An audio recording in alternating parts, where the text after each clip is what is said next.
परिचित का नाम परिचित नहीं था पहले, इनका नाम था विष्णुराज। परिचित इनका नाम इसलिए पड़ा, पर कहते हैं अंदर, पश्चिम कहते हैं हानि को। जब अश्वत्थामा ने ब्रह्मास्त्र चलाकर उत्तरा के गर्भ को हानि पहुंचानी चाहिए, तो भगवान कृष्ण भगवान स्वयं उनकी रक्षा की गर्भ में अंदर जाकर के घर में रक्षक, इसलिए इनका नाम पड़ा परिचित। पर अंदर के लिए कहते हैं छतहानी के। परिचित का जन्म हुआ। बोलिए परिचित महाराज की। परिचित महाराज का जन्म हो गया।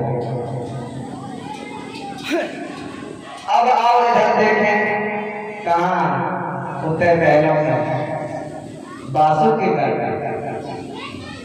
बासु दरबार में ही रानी घर पे है।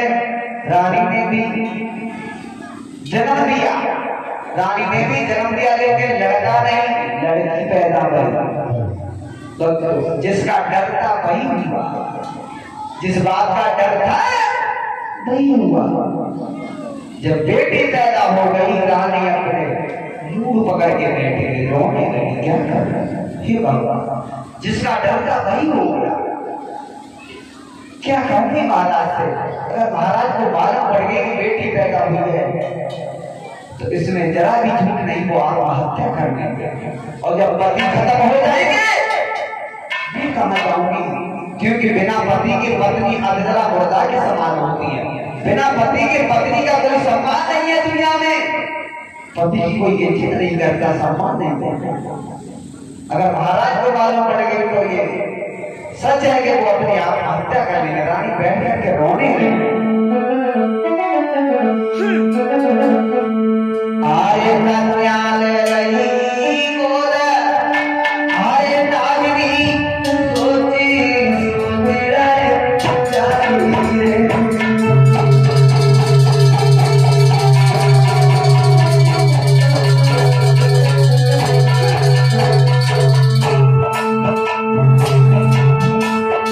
आए कन्याले रही गोर,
फिर सोचा इस निर्दोष का क्या दोष है, बेचारी अभी इसका जन्म हुआ है, इसने संसार देखा तक नहीं, कुछ देख भी नहीं पाया, ये निर्दोष है, इसे मारूंगी मुझे पाप लगेगा, मारूंगी। उसने उस कन्या को, उस लड़की को महलों में छुपा दिया, पति को नहीं बताया।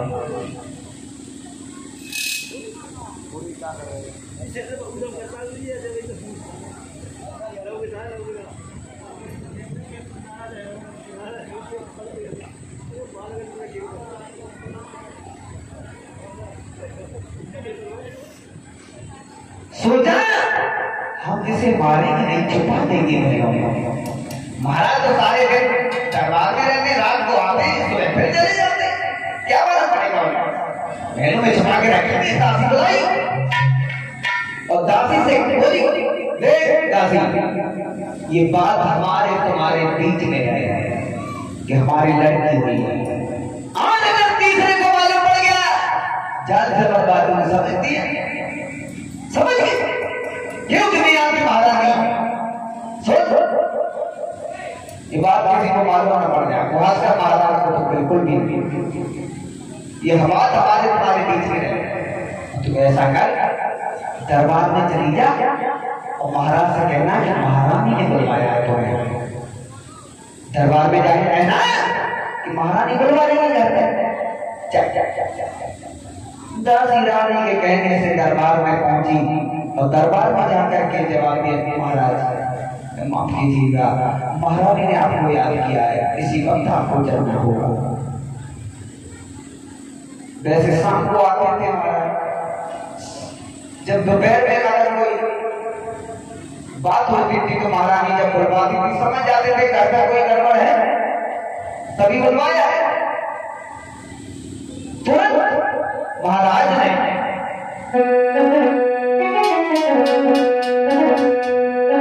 आज करी कचहरी बंद, भूपति लई महलन की सीध लगा।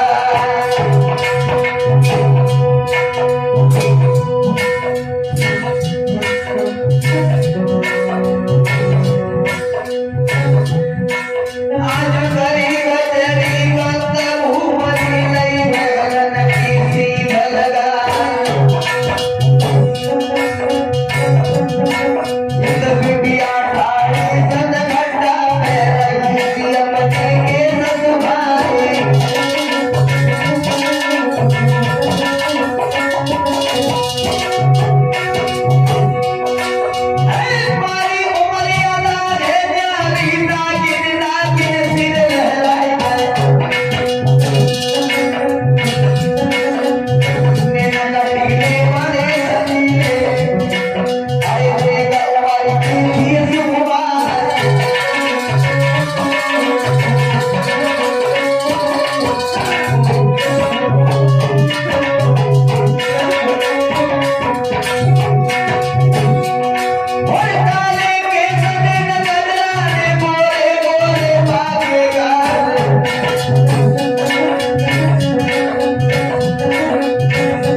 दरबार बंद करने के बाद में बासु के महलों के लिए चले।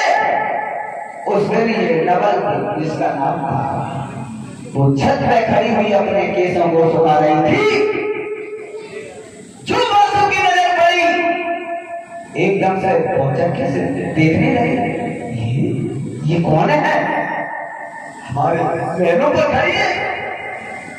आज से पहले हमने तो जाकर देखो ना, आज से पहले हमने तो जाकर वो देखो ना। इतनी सुंदर, हे परमात्मा इतनी सुंदर, हमारी तो कोई रिश्तेदारी इतनी सुंदर ना है, परमात्मा न जाने कहां से आ गई बड़ी है। सोचने लगे हे भगवान, काल तरीका से अगर ये हमारी पत्नी होती तो जीवन में 4 चांद लग जाते। सोचो सोचो, अति उनकी सही बेटियां सोचने लगे अगर ये हमारी पत्नी होती तो जीवन में 4 चांद लग जाते। तो पहले मनसा पाप लगता था, अब नहीं लगता है। पहले सत्युग त्रेता द्वापर में अगर इंसान किसी की बुराई को मन में सोच लेता था तो उसे मनसा पाप लग जाता था। अब जब बिटिया के गलत विचार हृदय में आए, गलत भावना बनी, तो कुष्ठ रोग हो गया, कोढ़ हो गया शरीर में। और जब कोढ़ हुआ भागे भागे घबराते हुए घर तक पहुंचे, महल में पहुंचे और जवाब दिया, हे महारानी एक बात मुझे बताओ, ये जो छत के ऊपर महलों के ऊपर खड़ी है कौन है, कहां से आई है? रानी ने जवाब दिया, दोनों हाथ जोड़ के महाराज माफ कीजिए, माफ कीजिए, ये कोई गैर नहीं है, ये आपके धर्म की बेटी है नवल, मैंने इसे छुपा करके महलों में रखा है, इसलिए कि आपने ये कहा था कि बेटी पैदा हो गई तो मैं आत्महत्या कर लूंगा, इसलिए मैंने तुम्हारी इज्जत रखने के लिए, तुम्हें खुश देखने के लिए मैंने बेटी को महलों में छुपा लिया, उस पर मैंने मारा नहीं और तुमसे झूठ कह दिया कि हमारा गर्भ तोड़ दिया।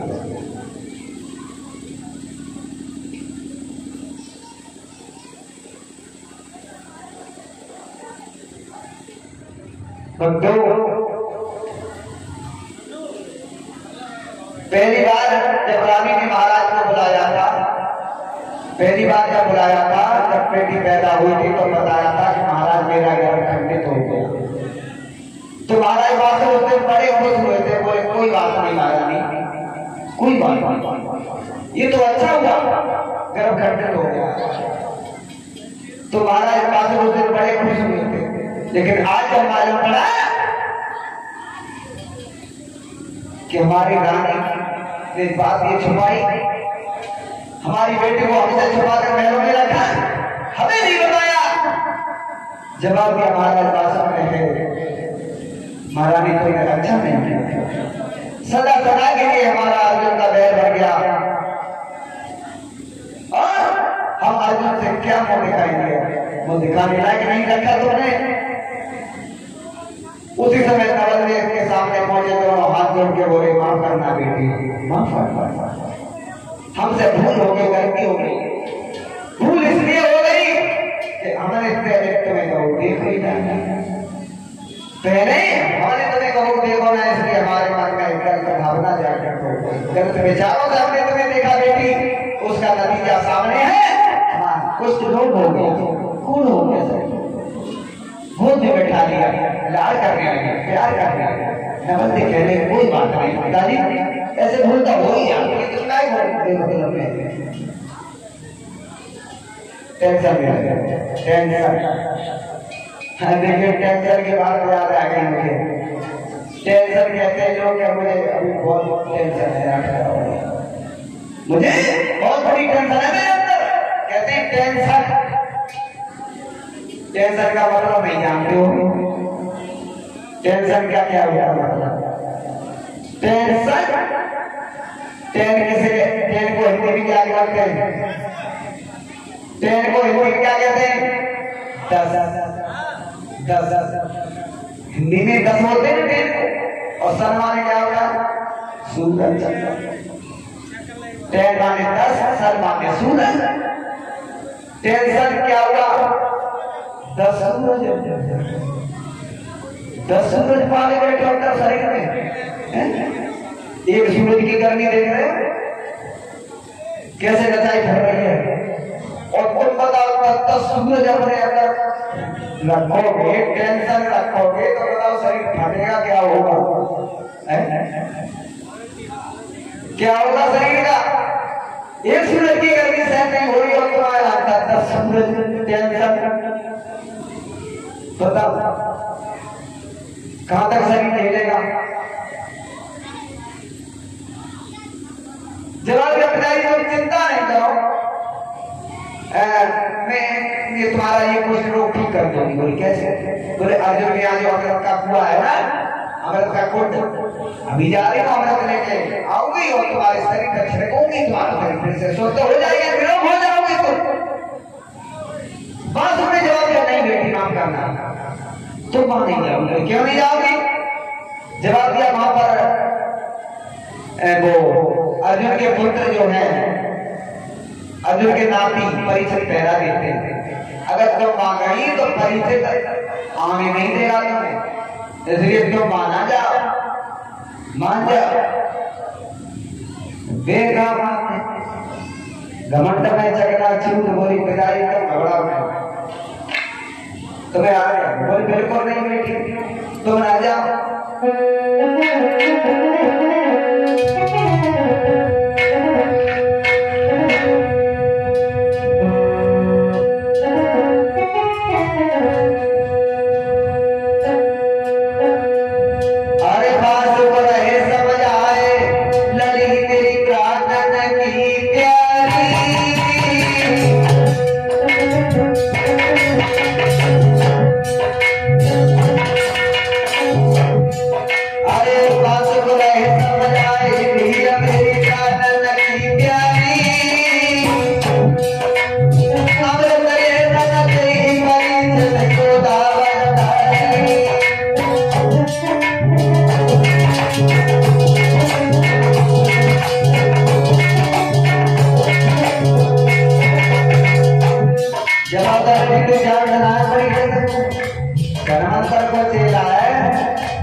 जवाब दो पिताजी, तुम कम और मामूली चिड़िया समझ रहे हैं?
परिचित आने लगे हो तो मन को मारे के घर में बैठो।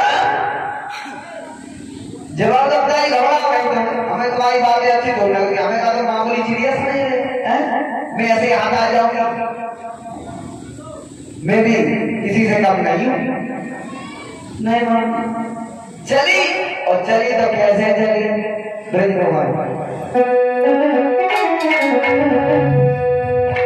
चली, अरे चाल तो चली,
जहाँ अमृत का कुंड ताबा क्या किया सर पे घड़े उगाड़ा नवेली भाग लगाई और जहाँ अमृत को कुंड पहुंचे गई बला में रही जन नाई गई कोई वाणी घरे परी तकबीर के भैलो अमृत वाले पानी गई रखा अरे आगे नहीं कमल रखा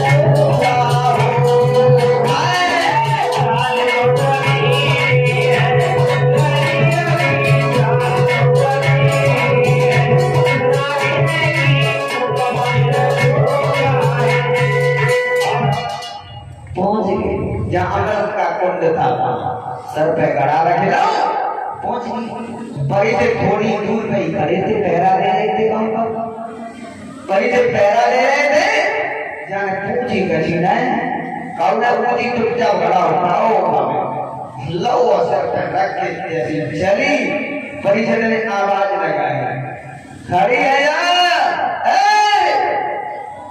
ये तुम्हारा बाप का कुंड है जो तुमने गड़ा या भागी और चलते हमसे पूछा भी नहीं बोले तुमसे क्या पूछती मेरी मर्जी मैंने गड़ा भर लिया जा रही कोई ऐसे कैसे जा रही परिचय आगे बढ़े तो क्या हुआ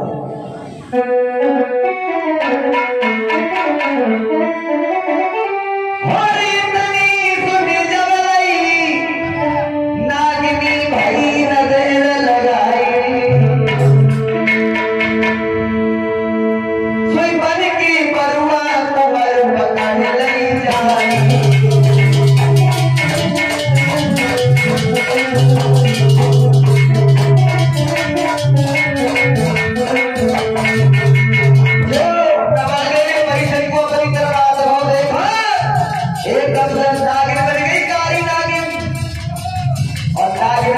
एकदम से सफेदा बन गए बलुआ बन गए क्या आज बच के नबी आज तुम परिसर के ठंडा में पड़ी हो आज तुम बच के नहीं जाओ धर्मांतर के चेला है देखते कहाँ तक क्या उसी समय जब बलुआ बने समझ में सोचा यहाँ जो केसरी जा रही अब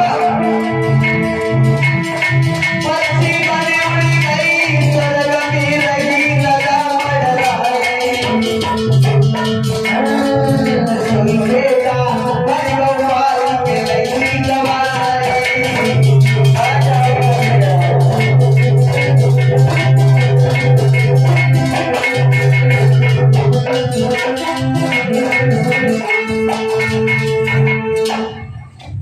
जैसे नागिन बनी परिचय सपेरा बने आ जाओ और जो सपेरा बने देखा एकदम से चीरे पक्षी कोई भर के उड़ गया आकाश में परिचय का अच्छा आकाश में ऊपर पहुंच गई आओ हम भी आ रहे परिचय बाज बन गए एकदम से झपट्टा मार के एकदम से दबाई कैसे आएगा इसलिए असल की दिन को ले आएगी असली बेसन लाएगी पहले ड्रेस दे करो हैं हमारे तो भाई परीक्षा लग जाती है कि कभी जानता हो कैसे जानता हो हमारे कहाँ से खेल पाऊंगा तो हम तो आसन है बहुत दिन पहले से हमें तो तुम जानते हैं हम तो भाई संग ब्याह हो गए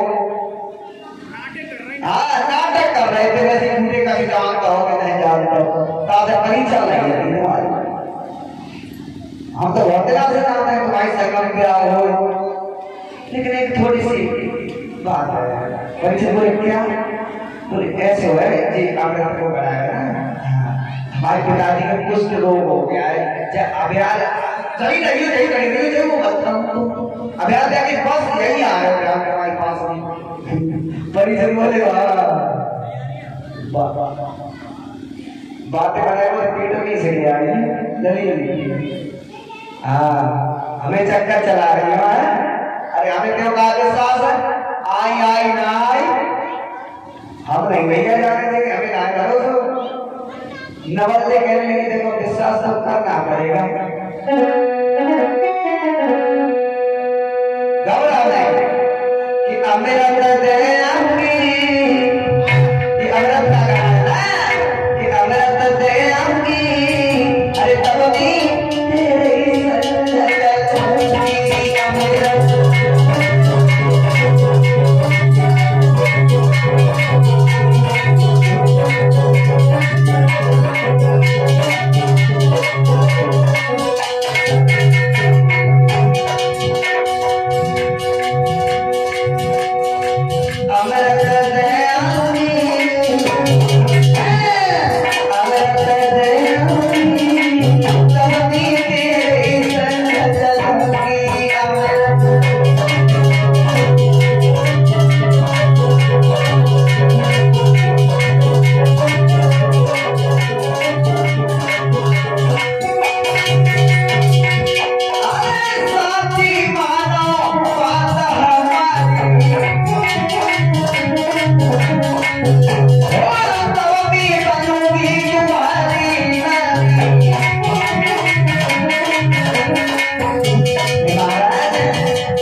परिचित को जब ज्यादा उसने कसम खिलाई है, सौगंध खाई है, परिचित को विश्वास हो पर ठीक है जाओ कर लेते हैं तो मैं भरोसा विश्वास में जल्दी आई। ऐसा ना कि तुम्हारे चक्कर में हम नहीं करे रहे, क्यों तुम्हारे बच्चे ढूंढना पड़ता। अब नवल अमृत का जो घड़ा था लेकर बासु ने स्नान किया उस जल से, बासु का शरीर बहुत सुंदर बन गया, निरोग हो गए। अब नवल ने लौट करके चलने लगी पीछे, बासु बोल लगी अब कहां जा रही? बोले पिताजी हमें उस घर में नहीं रहना, हमें जिस घर में नहीं रहना हमें गलत दृष्टि से देखा गया हो, पाप की नजर पाप की दृष्टि से हमें देखा गया, हम उस घर में कदाप नहीं रहना चाहते। हम परिचित के वादा करके आए, परिचित मिलने जाए, परिचित के साथ पास में रहे, उसी के साथ रहे, उससे शादी करें। बात हमें बहुत समझ आया, बात बोले लड़ी जा तो रही है।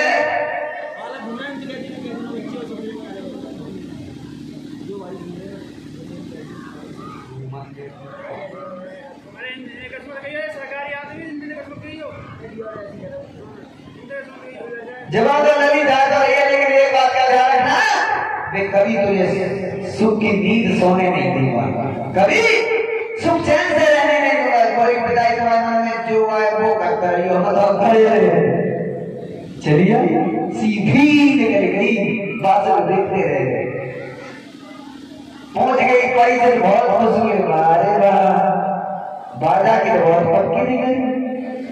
परिचित नवलदेव को लेकर के हस्तिनापुर पहुंचे, अर्जुन से मिलाया है। नवलदेव को जवाब दिया, देखो ये वही लड़की है जो अपने साल में खेली, साल में जीती थी, लेकिन वासु ने छिपा दिया था। अर्जुन कहने में तो तभी समझ गया था कि हमारे साथ में घात किया है, अर्जुन को वासु ने झूठ बोला।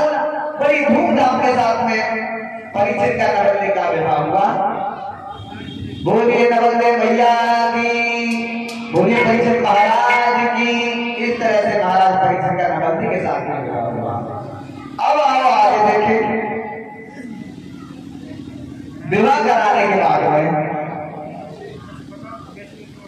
एक दिन भगवान कृष्ण कहने लगे पांडवों से, हे पांडवों अब कलयुग आने वाला है, अगर तुम मोक्ष चाहते हो, कल्याण चाहते हो, तो ये राजपाट छोड़ करके चले जाओ, हिमालय पर्वत पर जाके बैठ जाओ, इसी में तुम्हारा भला है।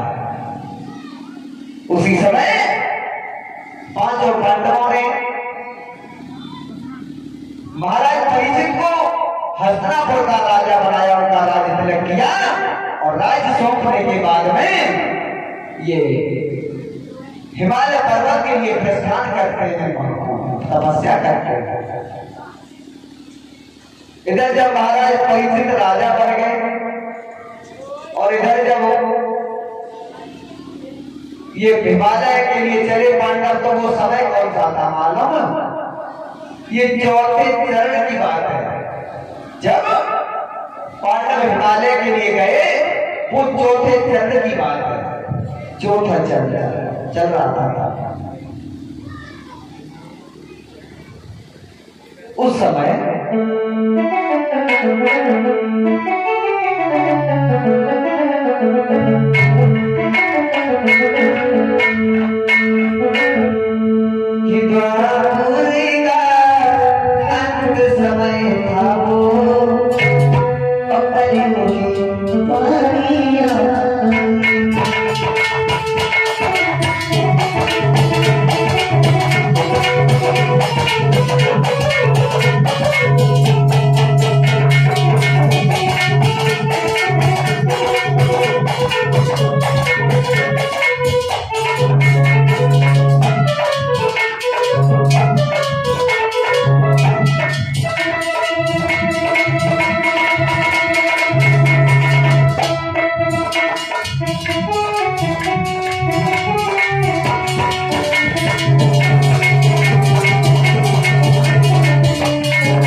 कलयुग का नंबर ही आया था।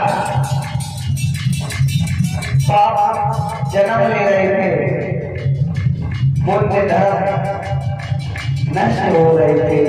तब जब पांडव हिमालय पे करने के लिए गए, तब ऐसे नहीं समझ में आता, ऐसे समझो यार तो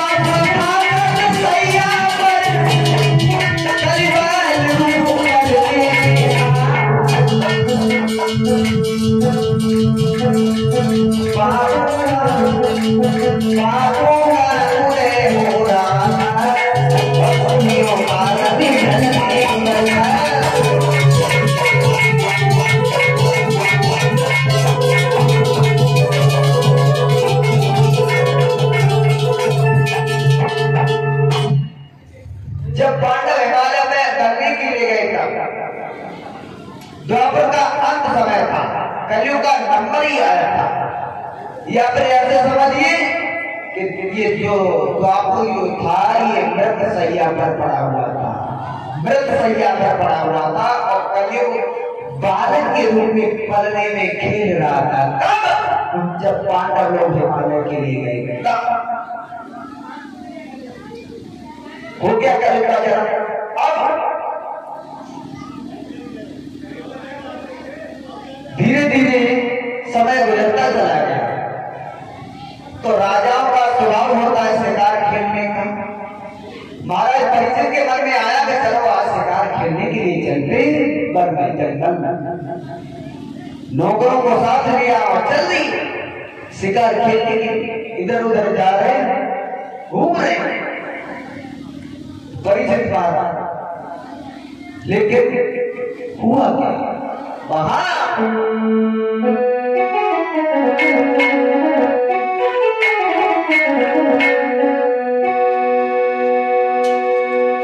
देखी कोई गाय रही डकराई लगे दुखियारी, अरे खेलत हाथे शिकार ने जब उड़ने नजर पधारी।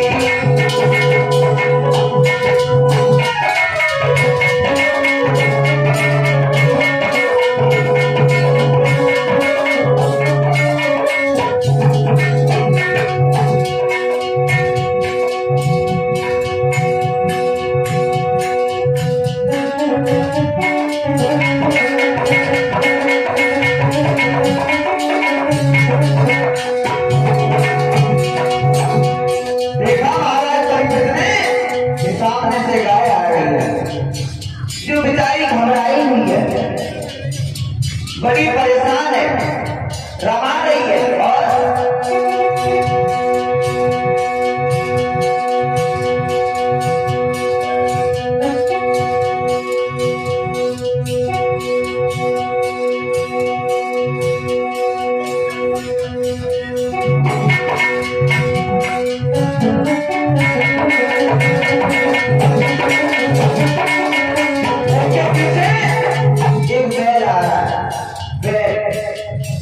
जो एक पैर से लगा रहा है बेचारा, तीन पैर से चल रहा है।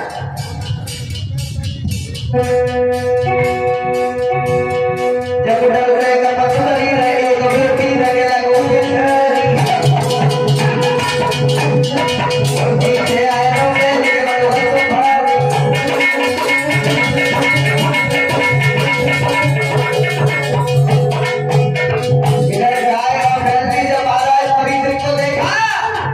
एक बात सही गाय है,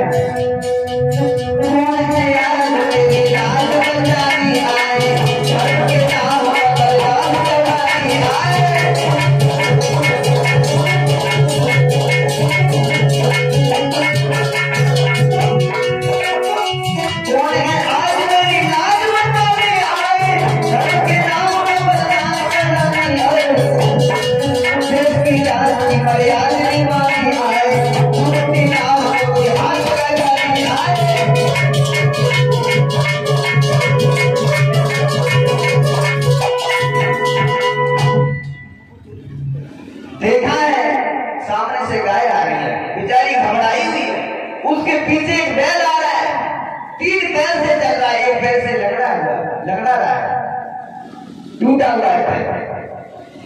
जब गाय बैल ने महाराज परीक्षित को देखा, थोड़ी हिम्मत बन गई। गाय ने रो करके चिल्ला करके कहा, अगर कोई हो तो हमारी मदद करे। और उनके पीछे से देखा, उनके दोनों के पीछे काला कलूटा सा चांडाल इंसान आ गया। चांडाल जिसके हाथ में मोगदर है, जब वो मोगदर गाय बैल के ऊपर पड़ता है तो भूमंडल कांप जाता है। परीक्षित ये देख करके खड़े हो गए। तब तक गाय और बैल सामने पहुंच गए। जवाब दिया, हे महाराज परीक्षित, हे महाराज रक्षा करो हमारी। आप मुझे गाय समझ रहे, महाराज मैं गाय नहीं हूं, मैं गाय नहीं, मैं पृथ्वी हूं, पृथ्वी। हे महाराज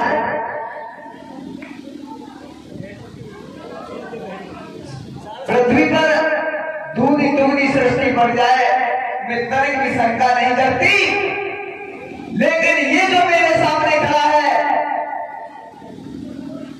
ये दुष्ट ने आते ही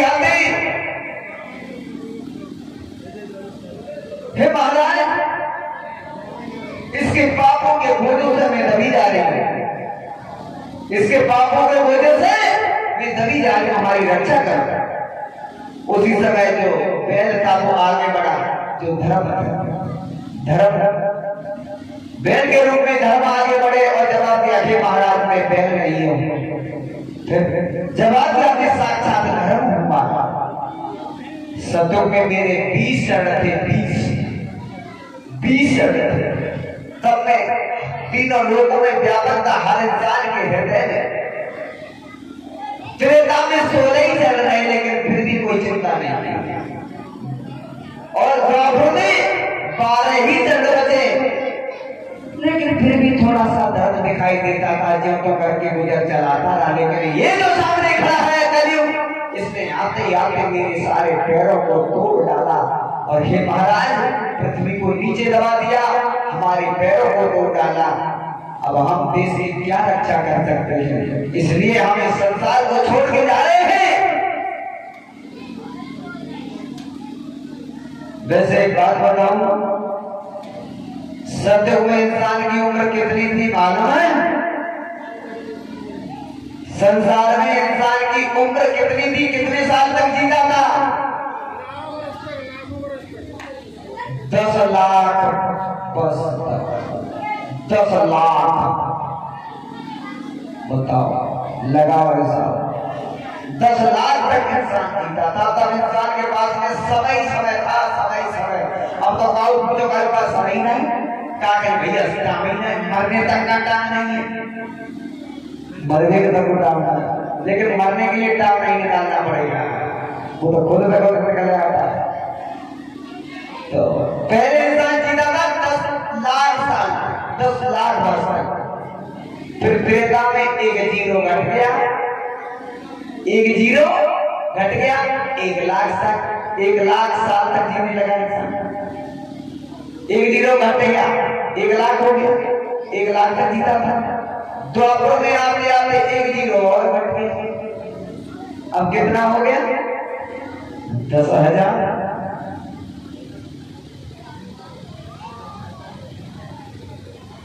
द्वापर में आते आते नहीं, माफ करें,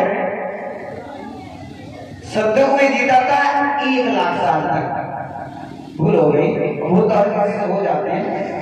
1 लाख साल तक उसमें सत्युग में, और त्रेता में 10,000 साल, और द्वापर में 1,000 साल तक। देखो जीरो घट गया, 1,000 साल रह गया, 1,000 साल तक जीते थे द्वापर में। कल आते आते 1 जीरो और घट गया, 1 जीरो और घट गया, कितना हो गया? 100 साल। कल में आते आते 100 साल तक जीता है। अब गाँव में और कम रह गए 10-20 साल है। अब तो 100 साल तक तो छोड़ो, खूब दवा खाई, खूब कैप्सूल खाए, तो पहुंच गए 70-80 तक। और नहीं उठाओ झोरा जे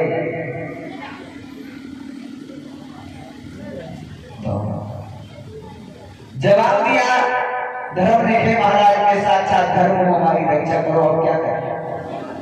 उसी समय महाराज परीक्षा ने तलवार उठाई और सोचा अगर अकेले कलयुग के आने से इतनी परेशानी आ रही तो क्या कलयुग को जिंदा नहीं छोड़ेंगे, इसी को मार देंगे, कहानी खत्म।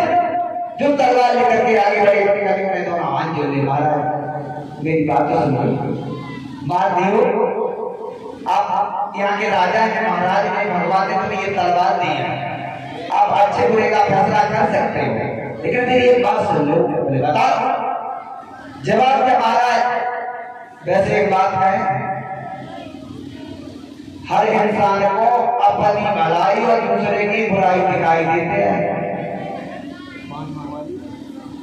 हर इंसान को अपनी भलाई और दूसरे की बुराई दिखाई देते हैं। अच्छा कोई कहता है कि हमारे गुरु करूंगा जी, कोई कहता है भले जब तुम्हें गुरु करूंगा, लेकिन कल लड़ाई है तो जीने गए हो गए, हमने गलती करी है, हमने गलती किया नहीं कही। अपनी गलती को हर कोई छुपाना चाहता है।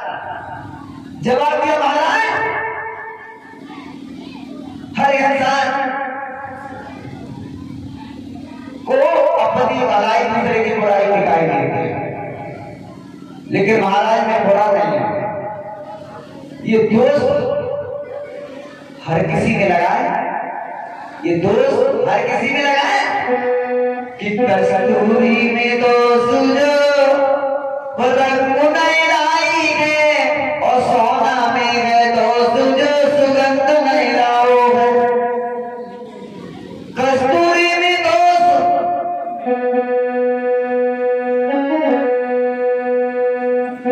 राम में है दोस्त जो नारी की नाक काटी, और रावण में है दोस्त जो चोरी से घुस आओ है।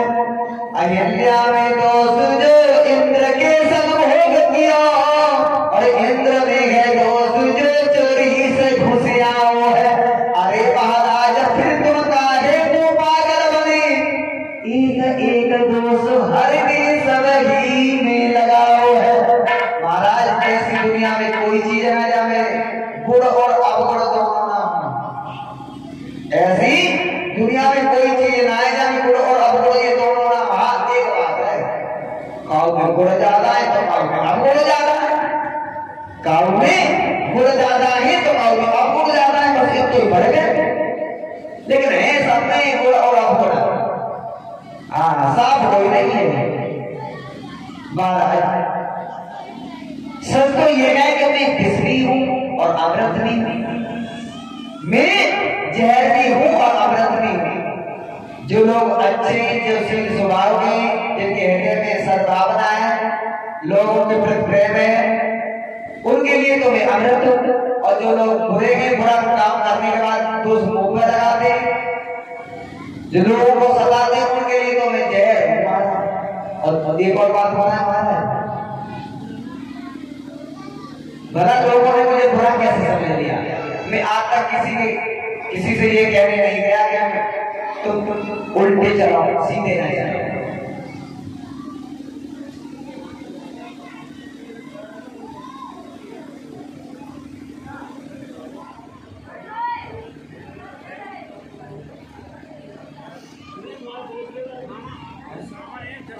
क्या कर रहे हो? हाथ रखो।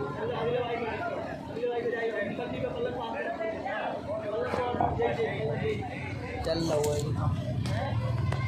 है।